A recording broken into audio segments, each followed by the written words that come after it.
Hey YouTube land. It's allowed to talk here. I have two YouTube accounts. And one is Abby the German Shepherd. And I have a boatload of dishes to do here.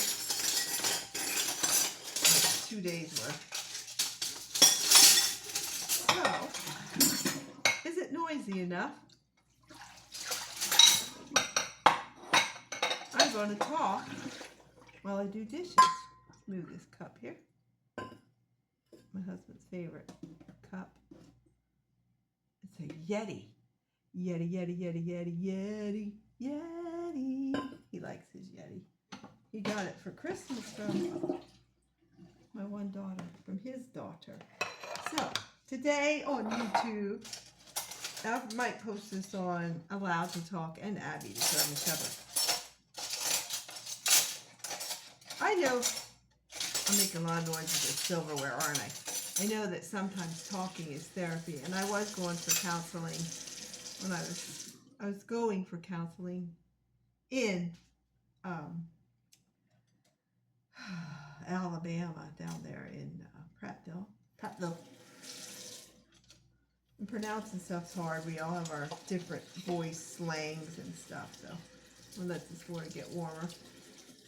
So I've been on the carnivore diet, which is like the lion diet, because you eat meat and some dairy, mostly meat and some cheese. And I went to a Naturals baseball game last night, and I got just the hot dog with the non-bean chili, of course, chili with the little cheese on it, with the, you know, that soft cheese stuff they put on, the nachos and the hot dogs and chili with any kind of chili with cheese. Or it's not the best cheese, but it's better than eating a bunch of carbs, bread, pretzels, all kinds of bread, and ice cream's bad because of the sugar. Sugar is not good at all for you. It's just not. It helps your mental health to not eat sugar. It helps your whole body. Now, it took me lots of years. I'm 68 years old, and it took me a lot of years to get this out of shape, this unhealthy, this as far as mental health goes, and physical health. It took me a long time to get here, so don't expect carnivore eating is going to be a miracle that all of a sudden you're healthy and thin. It could take years, months, years to lose. And it's not about losing weight even. There's going to be weeks where you don't even lose any weight. I've had those. I'm on this carnivore almost 2 months. And I'm not sorry at all that I've gotten on it. Now today I was so hungry because I think whatever, there might have been something, well there was, you know, that cheese that they use for nachos in the ball games and restaurants is not the healthiest cheese. So I've sort of been real hungry today. And so I made scrambled eggs. And I ate an extra hamburger, you know, and still stay on it without overeating. So I'm pretty sure you can't hear me that well because of the water running.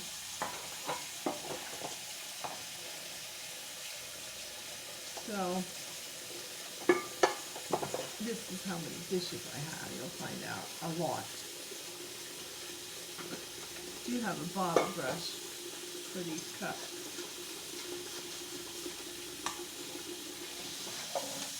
And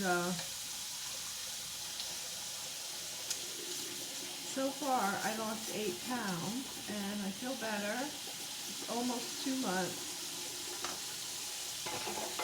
And I certainly am hoping to eat carnivore this way the rest of my days. Being 68, well, you never know how many days you have left.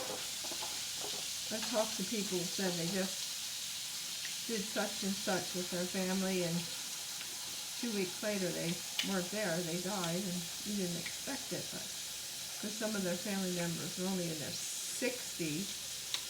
And you also lose people from diseases.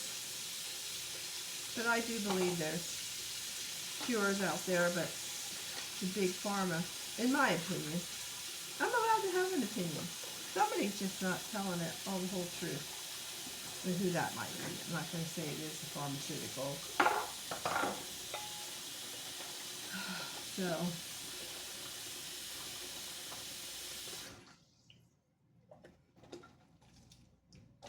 got a lot of dishes here. My dog is sick. She has diarrhea.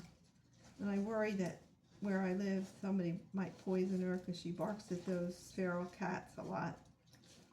And that I voiced my opinion at city council that I told the guy to leave me alone, just to go away, because he said something on my post about the rooster that is in the back now for 4 days,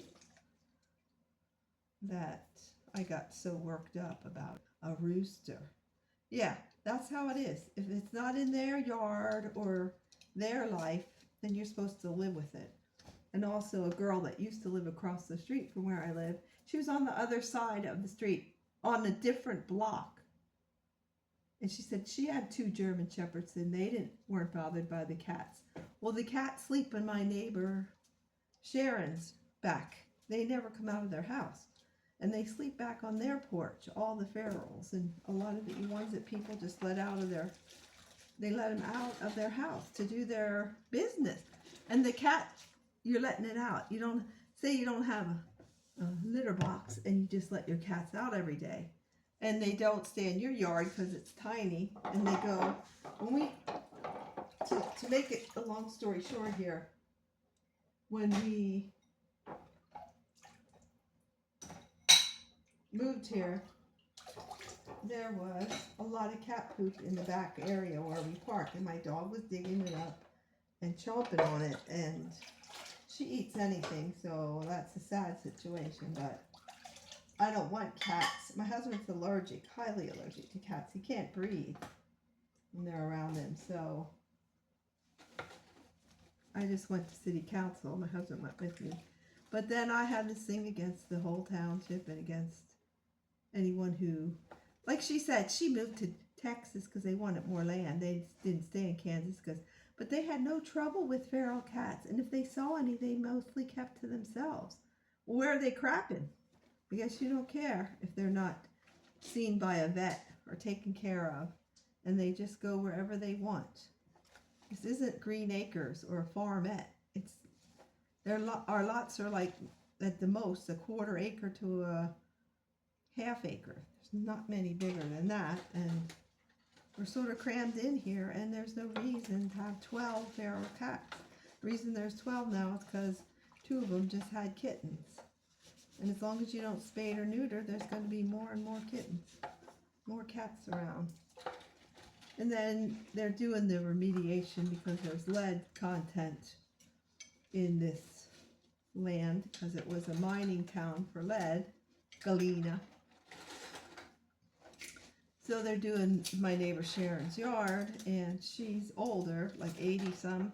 I don't know exactly what 80. Might be 84, but she's getting up there. And her husband's up there too, and he doesn't get around. His mobility's bad. He doesn't get around.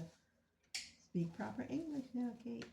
He doesn't get around that great, so they're not out back hardly ever. Well, never. I never seen him out back. They go out the front door to go to doctors and whatever they go do with friends and family. So I'm getting a dry throat. I don't have any water available right now, so I'm washing the silverware up. This is a lot of silverware from just 2 people for 2 days. So this girl that moved to Texas for land telling me what I should do, and telling me I'm an idiot, basically, because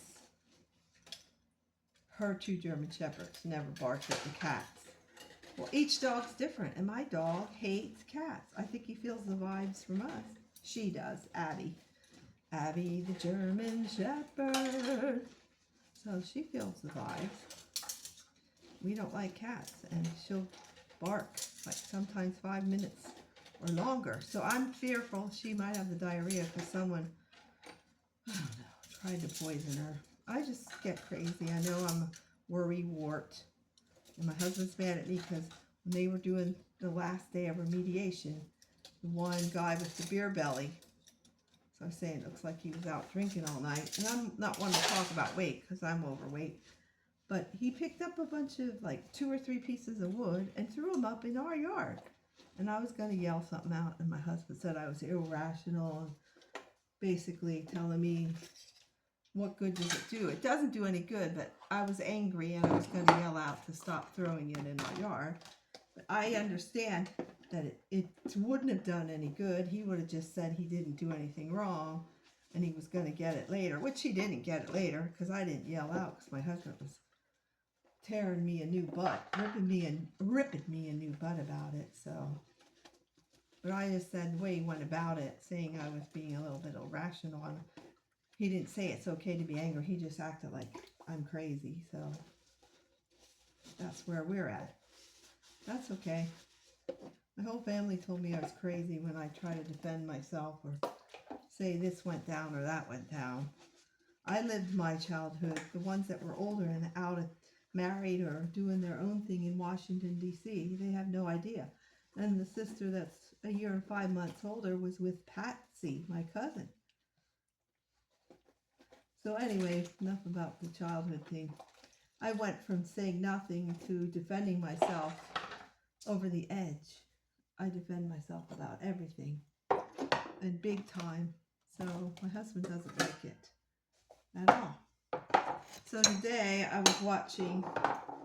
So thank you for listening, whoever watches this, whether it's just one person or a million or 10 million or 100 million. Or 900 billion. How many are there? 900 billion. No, 9 billion. Is it 9 billion? Something like that in the whole world. I kind of know that's not going to happen. It'll be like 10 people. That's okay. It's helping me to talk about it. My husband doesn't want to hear it anymore. And I don't want to pay because of my insurance paying so much. And then you have to still pay some of it. I don't want to pay for it. Counseling. So today I was watching, I think her name's Julie, the hospice nurse, and hospice means people are dying, and she was talking about, she wrote a book, and I guess is it on the New York bestseller? I think it is, but I don't know for sure. I'm not going to buy it, so. More little containers. Let's put the plates in. All right, back to Julie, the hospice nurse. There's a platter. I made steak today on the carnivore diet. I only bought some steak. I got some New York strips. They were thin, but really good. Tasted really good. I'm still trying to get used to eating that fatty part, but that's what you're allowed. If you think about carnivore, your body stores fat. So if you're eating lean and low fat and low this, low that, your body's going to keep storing it, thinking it's starving. But if you're getting plenty of fats, butter and all that, your body's going to let that fat go and burn it because it thinks I'm okay. It makes perfect sense, the carnivore diet. At least to me it does. Maybe not to you, but it makes sense to me. So, let's wash these little storage containers here. So back to Julie, the hospice nurse. She's talking about, she's a wonderful lady. I like watching some of her videos. I'm not following her or anything. The only one I follow now is Kelly Hogan from My Zero Carb Life. She's great. And I should maybe get into their groups because I need help a lot with staying on track. But if I listen to other people's troubles, that's one thing that makes me eat when I feel bad for someone else. So I'm doing it on my own. It's almost 2 months. July 1st. Today is June 20th. First day of summer. Happy summer. On July 1st, it'll be 2 months since I started carnivore. I started on May 1st. So I'm going to stick with it. And well, anyway, I'm not, what's talking about is that I'm not subscribed to Julie. I think it's Julie, the hospice nurse. So she was talking about the most wonderful thing that she heard when someone was dying. She said this guy wasn't actively dying, this elderly gentleman. But while she was there, the whole family was there, and some of the grandkids, all his kids and his wife and a couple of the grandkids. And then he wasn't actively dying, but they were talking to him all around, and they were there. And she came to check his vitals, and then she left. And then they were talking to him, and the daughters and sons were saying, "I love you so much, Dad. You gave us such a good life, and you've been such a good dad." And she said, Julie says, "The most beautiful thing I ever heard someone say to their spouse when they were actively dying," because he all of a sudden went into active dying. And I think he died within a couple hours after this was said to him. The wife, I don't know what he had that he was dying, but what disease or anything, but he was actively dying. And his wife went in and laid down beside him on the double bed that they had, or queen or king or whatever. And she said, "You can go, honey. Just go. It's your time. Don't feel bad. Just go." And then she said, "Thank you for making it so easy to love you." And he died a couple hours later. And he wasn't really actively dying that day. But when Julie said that, when she said thank you to her husband for making it so easy to love you,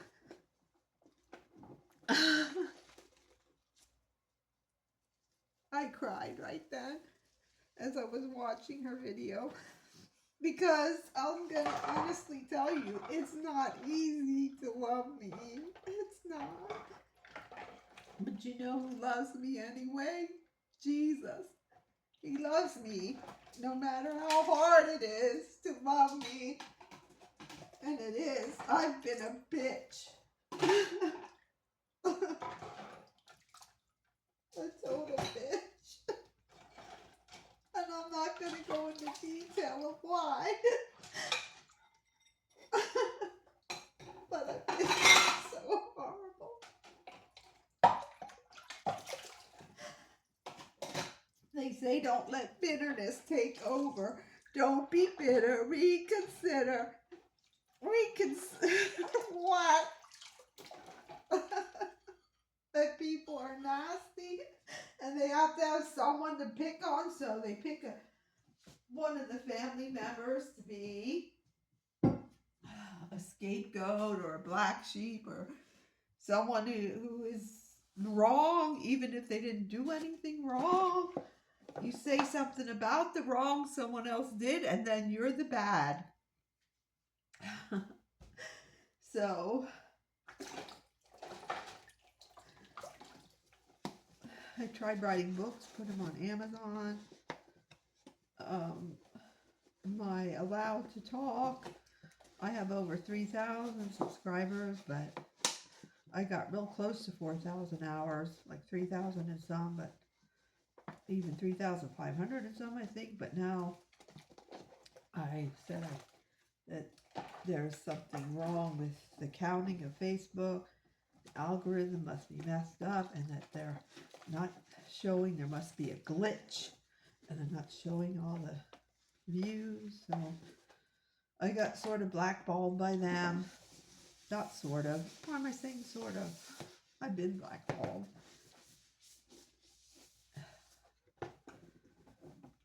So I enter all kinds of contests trying to win money so I can, thinking money's going to cheer me up. Well, moving from here would cheer me up. Donations accepted. I need about $75,000 if anybody wants to donate. If 70,000, excuse me, if 75,000 people would give me $1 each, I don't have a Patreon or anything like that, though. I do watch, I only have one that I'm subscribed to. I do watch a lot of Adam the Woo and a lot of Hallmark movies and anything, you know, that I want to know that a lot of people shared their videos. And YouTube is for you. You're supposed to make your videos, you know? And then they give you 45% of whatever commercials are watched or ads. They call them ads. Now instead of monetization, it's called earn. And I haven't made a video. I deleted that one where I hurt so bad about YouTube that there's a glitch and I think they're not doing it right. It doesn't matter if you think they're not. It doesn't matter because they're not going to be honest or honestly admit that they're actually not doing something like tapping your videos or even sharing your video, sending it to your subscribers. I have over 3,000. I have 3,000, I don't know, 240, something like that. I just looked tonight and I only get like 50 views on some of my videos, so I guess I'm just that bad at it. And I tried making commercials for Super Bowl for Doritos to win $1 million. And I just entered the American Standard video, but I sang and then they said no music, so that's a fail. I didn't read far enough to see no music, but I didn't use music. I just sang with my own grandma voice. So